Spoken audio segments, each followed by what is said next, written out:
Before we get into the show, I want to run you guys through the rigmarole. Remember, guys, this podcast posts each and every single Sunday. If you like the content that you're listening to, please go check out the channel. We have tons and tons of other podcasts in the channel. So if you like the content, support it because I love doing this for you guys, and it is really, really fun. This first news story comes from Pro Football Rumors. Raekwon McMillan will be the starting middle linebacker for the Miami Dolphins. It's a really quick one, but the Dolphins expect, as it reads here, for Raekwon McMillan to be an every down middle linebacker alongside Kiko Alonso, which is really interesting because of the knock on my dude Raekwon McMillan was that he is not an every down linebacker, and that is why he fell so far in the draft. Instinctively, and his intelligence is off the charts. Nobody disputed that, but a lot of people, especially in today's NFL, question his coverage skills and his ability to be a three-down player. So it's very interesting to see that the Dolphins see him that way, and apparently, I mean, this is all, listen, if I was there if I was a part of the Dolphins media officials, I could tell you what I see, but this is all from other people's eyes. I have no idea, but apparently he's doing very well in coverage. Again, this is in t-shirts and shorts. I think I was reading an article on that from Omar Kelly, if I'm not mistaken, so if you guys want to go read that yourselves, you can find it. I cannot remember the name of the article, but from all reports of Raekwon, his coverage skills have been better than advertised.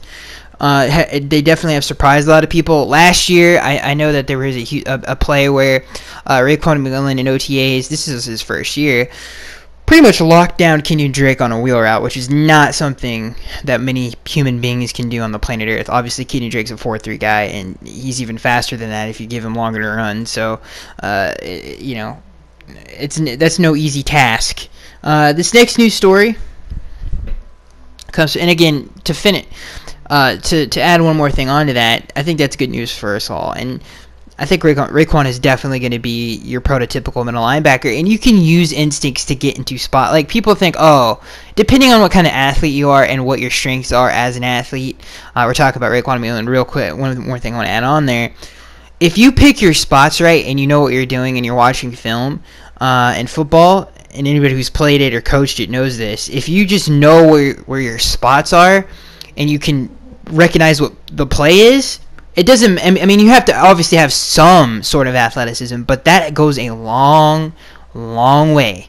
You wonder why Ray Lewis played so long? It's because of that. I mean, the man is super, super, super smart, and he knows how to pick his spots and where certain players are going to be, how where's the action going? Is it flowing right, left? Do I got a guy coming, shallow crosser, and I got a deep in behind me?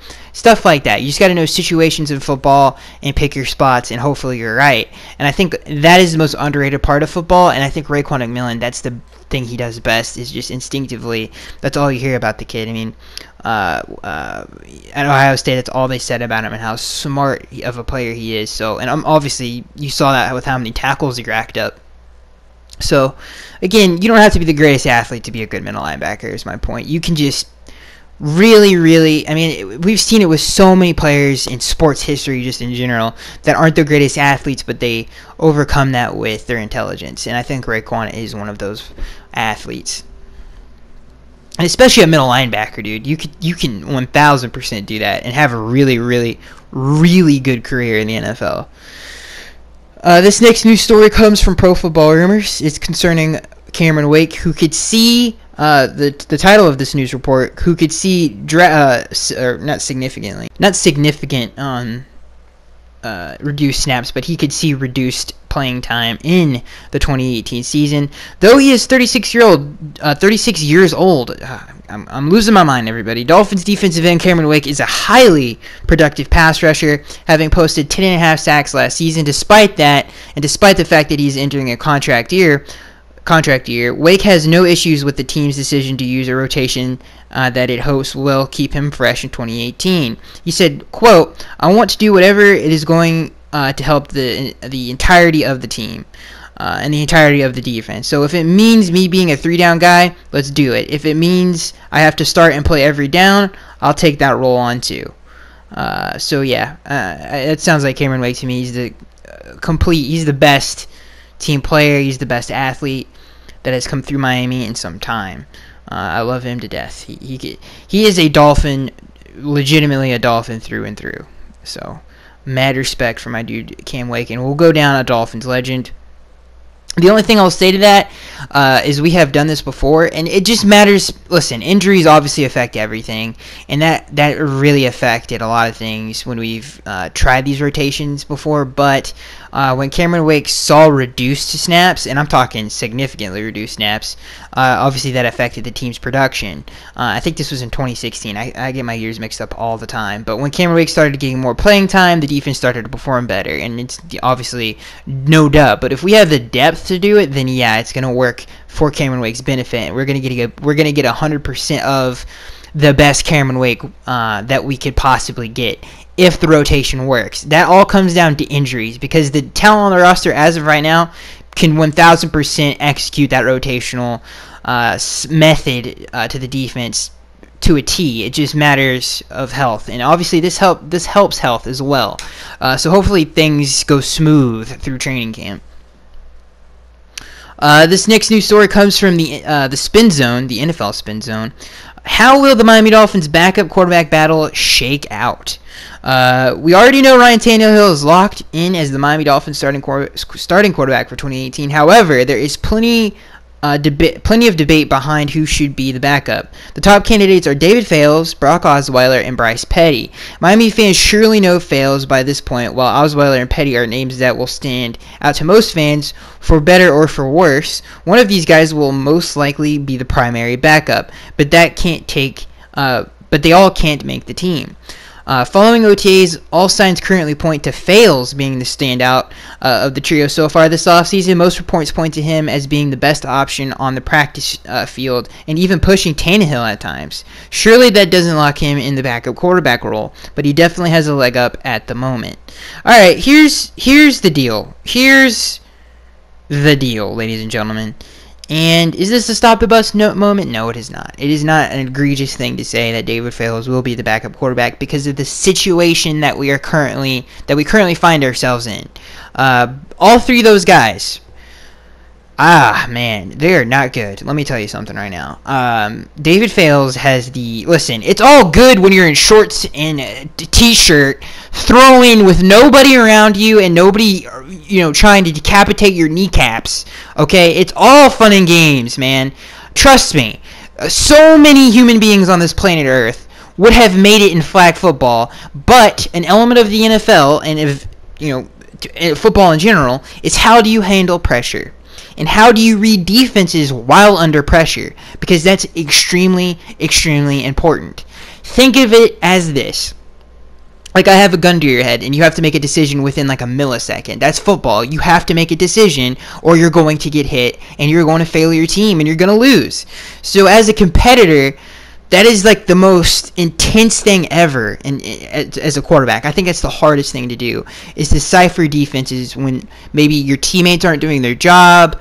Maybe, we missed a block in the A gap, the B gap, doesn't matter what it is. You have to make the best decision for your football team at all times at the quarterback position. And that is, in my opinion, the hardest thing to do. And what separates a lot of quarterbacks from others is just the ability to read defenses and make decisions when people are in your face. And not to, get giddy, throw the ball in triple coverage. The up and down emotions of a football game is ridiculous. Fans know this more than anything. Maybe even more than players. Like, you'll be up for 1 second, and then maybe they'll, you're up 3-0, and they return a kickoff for a touchdown. You're like, man, we just had this great drive.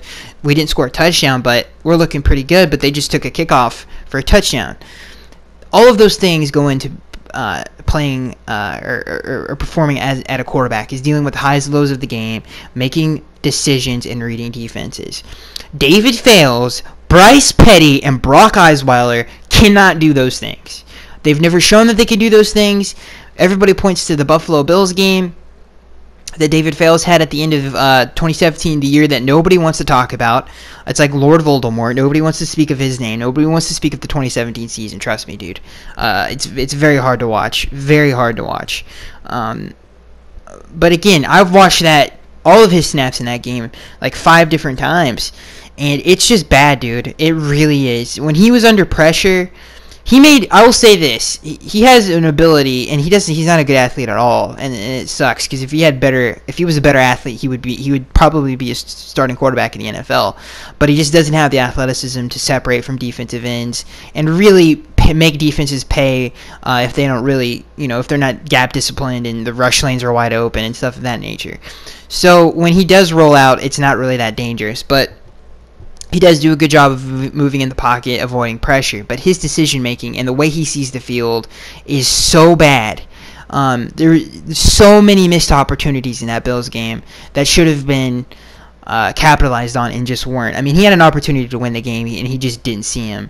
And it was, I don't know. It's just... I just don't trust them, man, and I don't trust Bryce. That's forgot. I mean, nobody trusts Bryce. That mean he couldn't start for the Jets. He couldn't beat Josh McCown out, and obviously Brock Osweiler. I don't hate Brock Osweiler. I just don't like his game. Never have. I just do not think he's a good NFL quarterback. So who do I think is going to be the backup? And this sucks that we didn't draft Luke Falk or something else. I mean, we're not even going to get into that because we have nobody developed under Tannehill. That's a whole nother pathway we could go down. I'm sticking to the question: who is going to be the backup quarterback for the Miami Dolphins? I think it's going to be David Fales, and I don't even think it's close. People forget he had a really good preseason last year. I think he's going to murder Bryce Petty and Brock Osweiler. He will murder those two. I don't even think it's going to be close at all. And I don't even think it's close right now, to be honest with you. But we'll see when training camp comes around and pads are being put on in preseason. And then we'll get to the final cut day and really, really see who's the best out of those three. But I don't think there's any doubt about it. David Fales will be your backup quarterback for the 2018 season. And he is no Matt Moore. He is worse than Matt Moore. And I don't even think I don't think anybody really would argue about that. This next news story: Dolphins linebacker core, a return to respectability. This comes from the Finsider.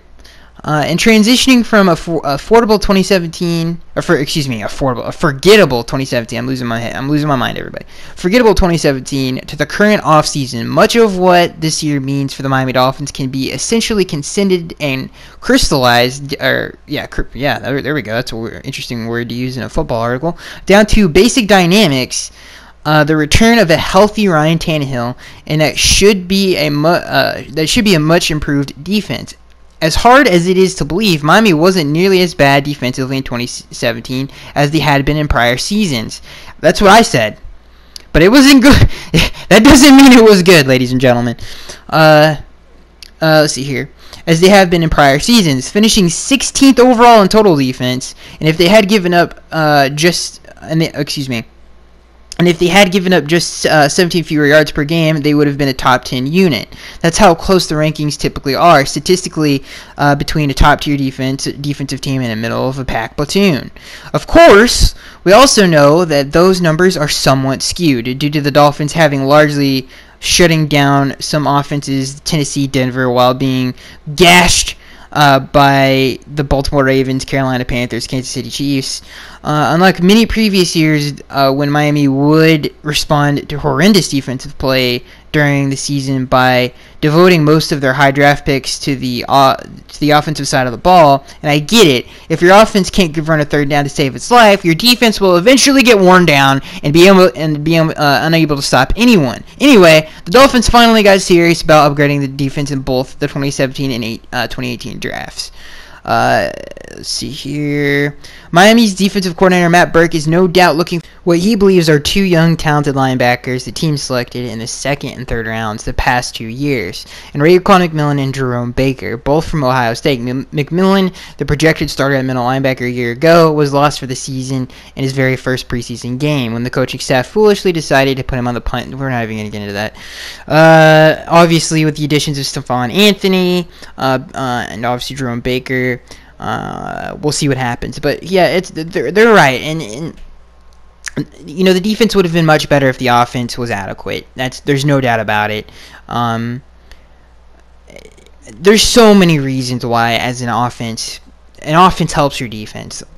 for many different reasons. Obviously, if you get up 7-0, you're going to play a little bit more free.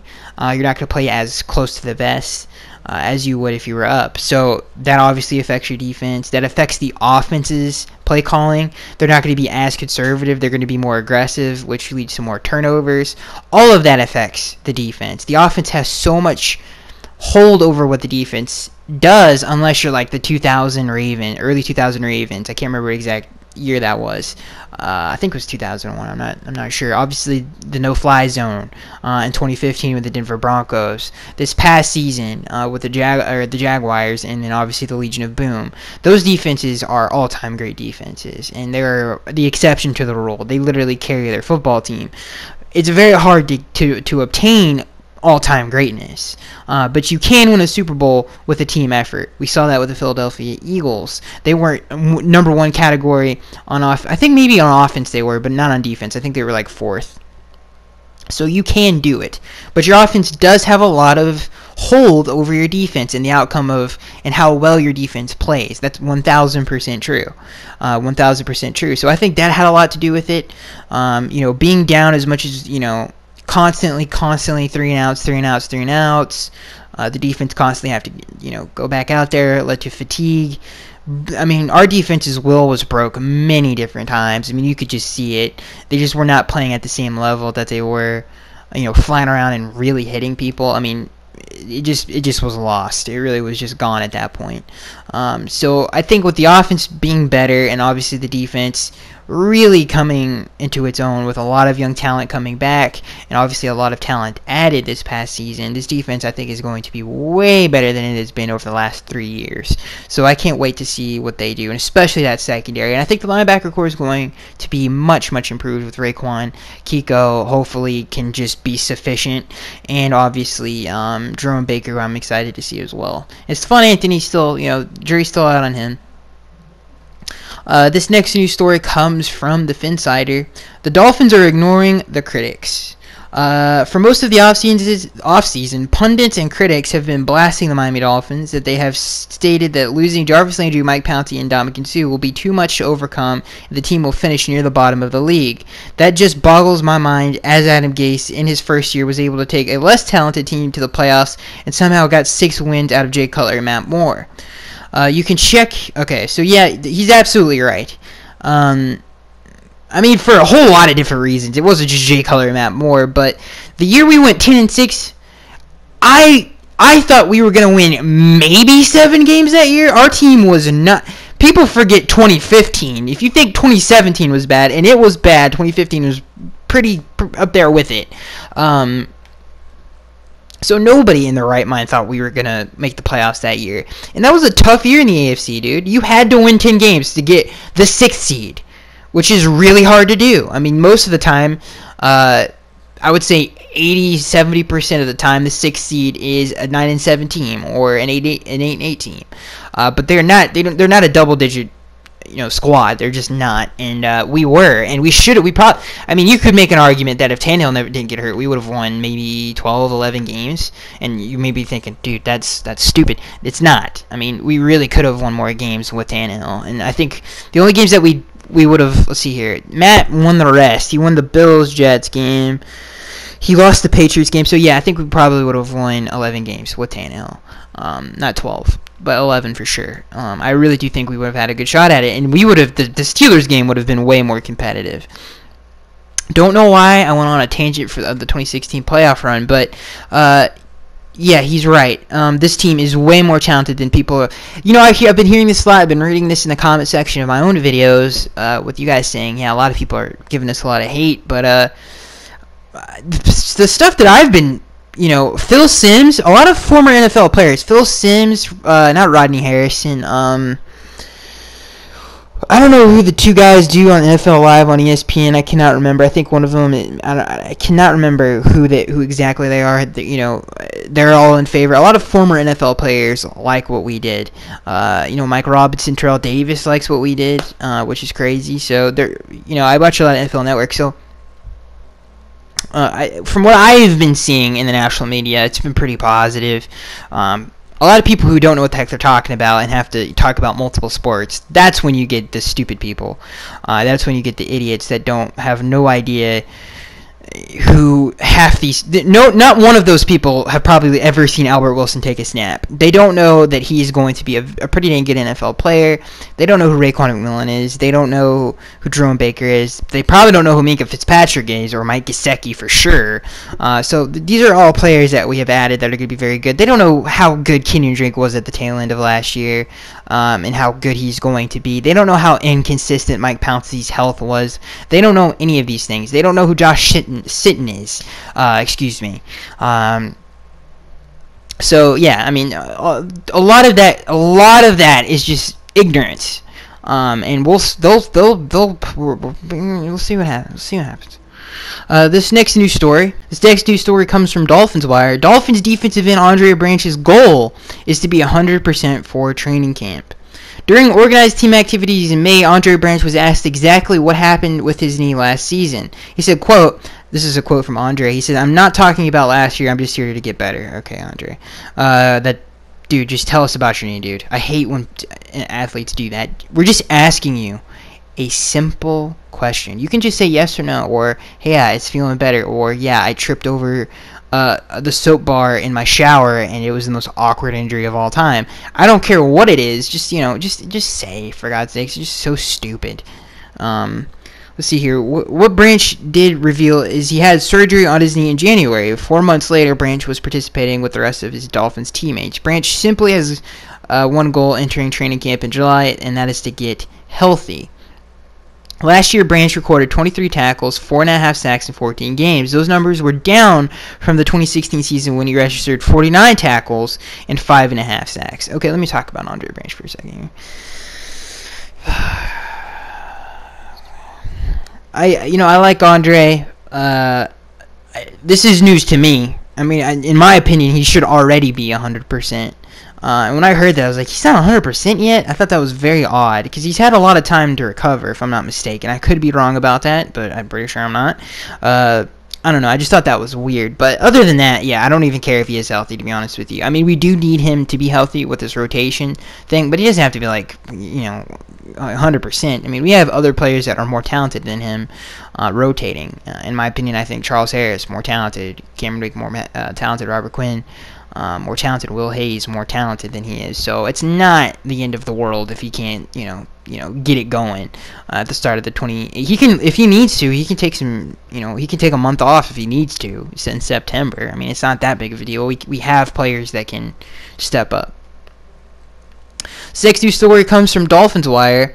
The Dolphins' young secondary has a ton of potential. The Dolphins believe a strong secondary is the key to success, and this comes from Dolphins Wire, by the way.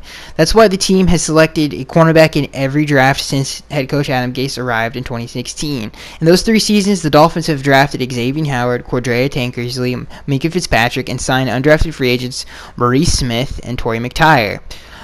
With all that talent the Dolphins have accumulated in the last few years, they could have their best secondary in years. Howard led the team in interceptions last year as he recorded 4 of them along with 48 tackles. After struggling earlier in the season, Howard showed a lot of promise the last month of the year as he registered the first 2 interceptions of his career against the Broncos and then 2 more against Tom Brady and the Patriots. This upcoming season's Howard confidence is at an all-time high.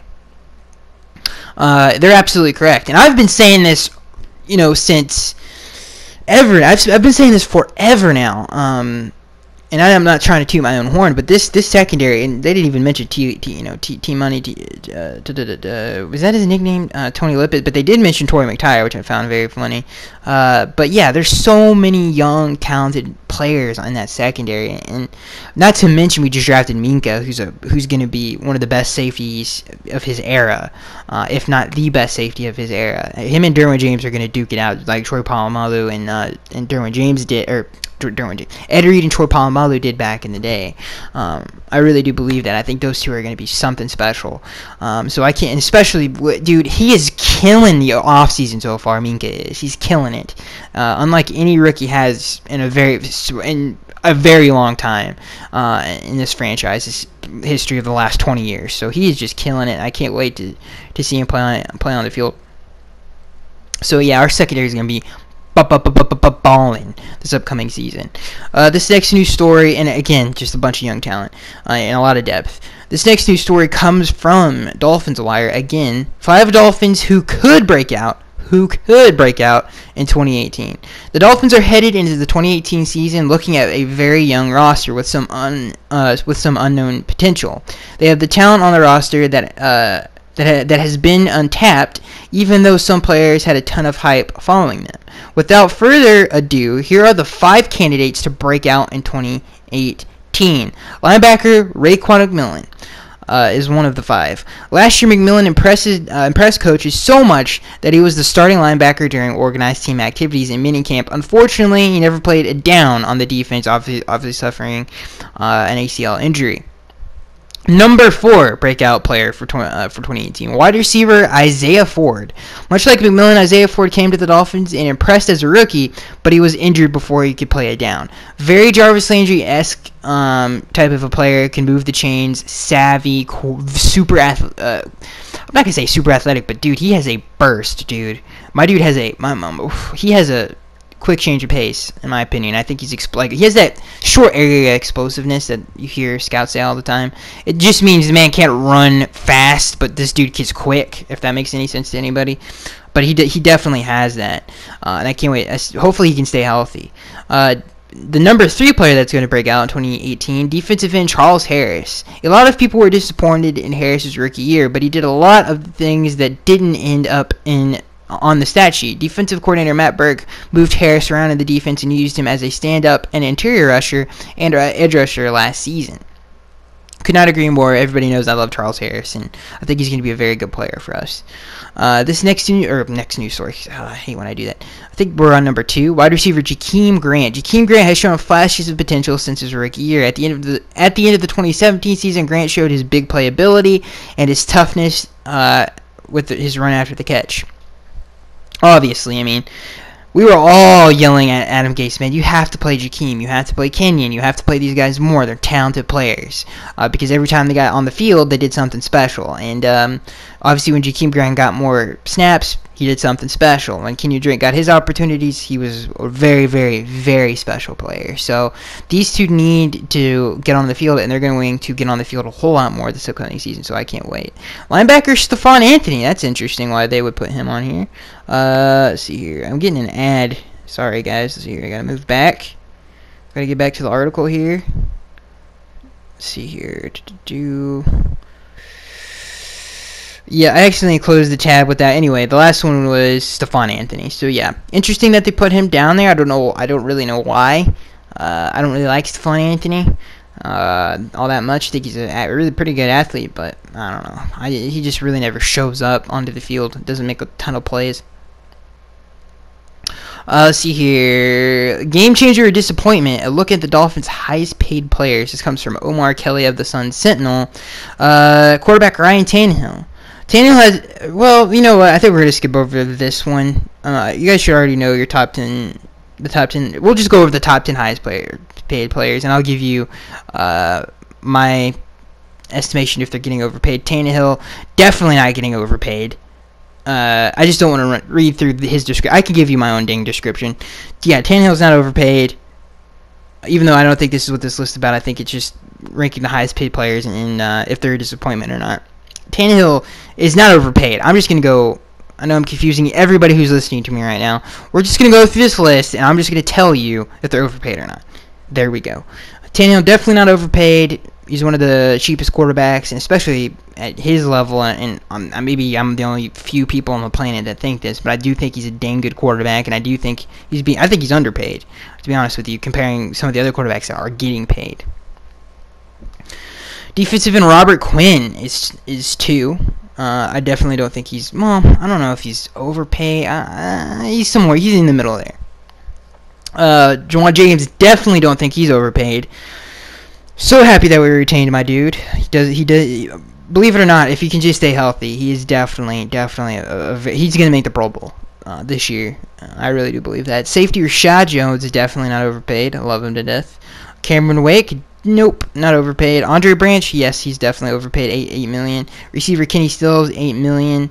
Definitely not overpaid in my opinion.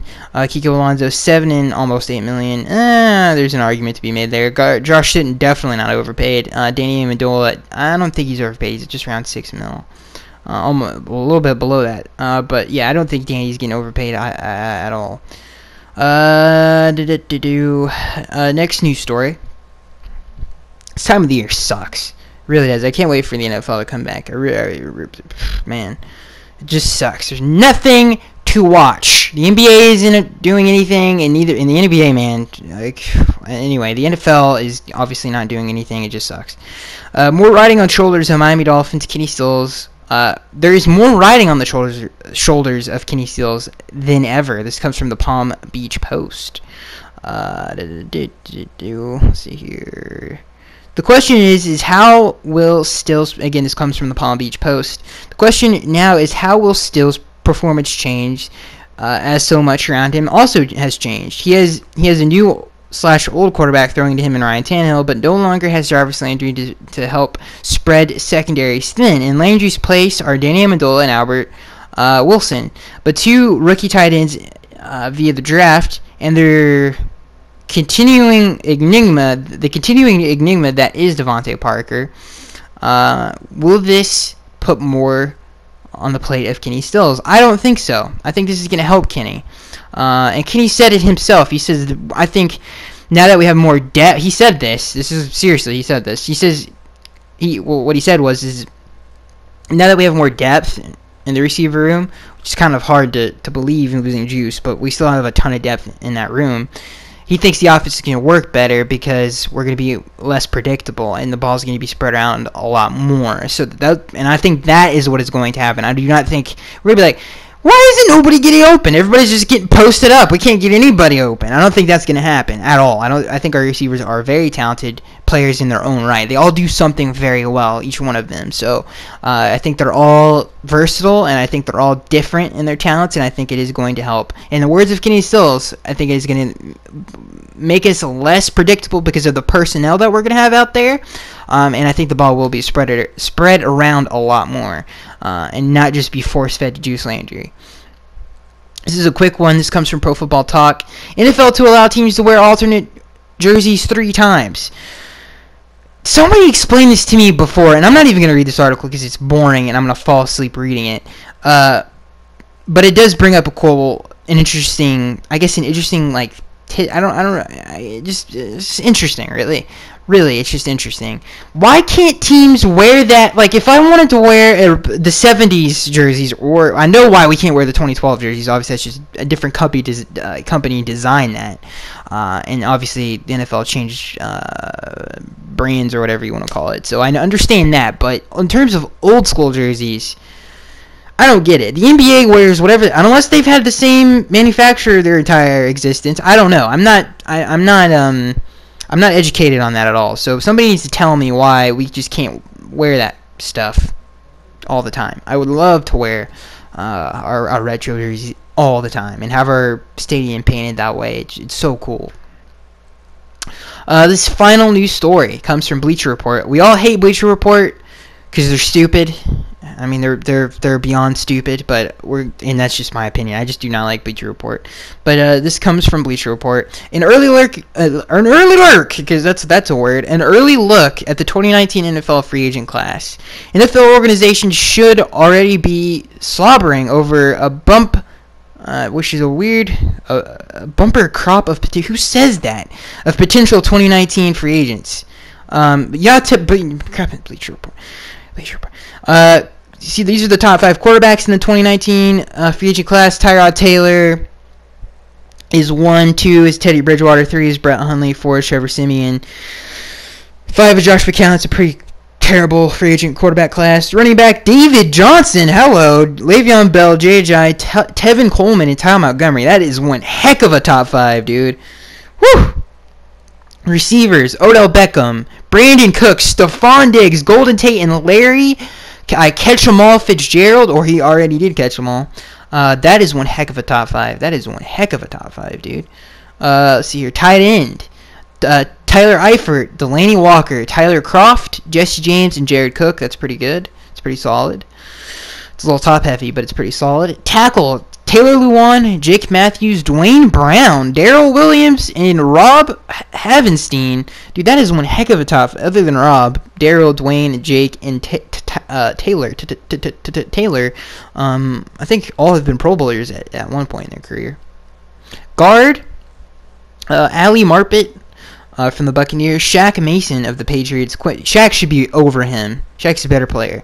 Quentin Spain of the Titans. Mike Upati of the Cardinals. And Jack Morwitt. I can't remember how you say his name. Center. These are the top players in 2019 free agency class. Center, Matt Paradis, I think how you say his name, for the Broncos. Mitch Morris, Chiefs. Brett Jones, Giants. Travis Swanson, Jets. Nick Easton, Vikings. Defensive end, Khalil Mack, DeMarcus Lawrence, Frank Clark, Ezekiel Anza, and Brandon Graham. Wow, dude, that is a Pro Bowler top 5, dude. All 5 of those guys are Pro Bowl talents in my opinion. Frank Clark is very underrated. He's a little small, but he is definitely I like him. I think he's a good player. Defensive tackle, Geno Atkins, Grady Jarrett, Sheldon Richardson, and Ndamukong Suh, and David Irving. I love Grady Jarrett, dude. I wish I could steal him, dude. He's so good. Such a good young player, dude. Outside linebacker, Jadeveon Clowney, KJ Wright, Anthony Barr. Whoa. Hit the brakes. KJ Wright is over Anthony Barr? I don't know about that, man. Marcus Golden and Michael Kendricks. Inside linebacker, CJ Mosley, I don't know, I can't remember how you say his name. Is it Dayon? Or Dayon Buchanan, Avery Williamson, Preston Brown, Vince Williams. Let me tell you something right now. Preston Brown, super underrated. Dayon Buchanan, love him to death, and CJ Mosley is a goon, and we learned that the hard way last year. Top 5 corners: Ronald Darby, Bradley Roby. That's one heck of a. I think Bradley Roby's way better than Ronald Darby, but Jason Verrett. Whoa, dude! Bleacher Report has Ronald Darby over Bradley Roby and Jason Verrett. Are you kidding me? Rashawn Melvin and Vontae, yeah, those are 2 bums. Vontae Davis. Let's see, your safety. Dude, this is one heck of a class, bro. This is one heck of a class. Landon Collins, this is safety. Earl Thomas, Clinton Dix, Marcus Joyner, and Tyrann Mathieu. All 5 of those guys are Pro Bowlers, dude. That is crazy. That is crazy, dude. The 2019 free agent class, hello. Where have you been? I didn't know it was that good. Man, that's one heck of a class, dude. The Vikings feel stupid now, paying Kirk Cousins $80 million when they didn't have to. They could pay Case Keenum $20. It doesn't matter. We're getting off topic here. That has been your Dolphins podcast for this week. I apologize that it was almost 2 days late. Sunday was jam-packed full of a bunch of stuff. My aunt had a baby, so that's what happened. So that's what happened, man, and that is what it is. And I hope to see you guys next week for another fun time. We might bring back the fan Q&A. I don't know if you guys made it 38 minutes into this. I appreciate you so much. Let me know what you guys think about the fan Q&A. And I'll see you guys in the next one.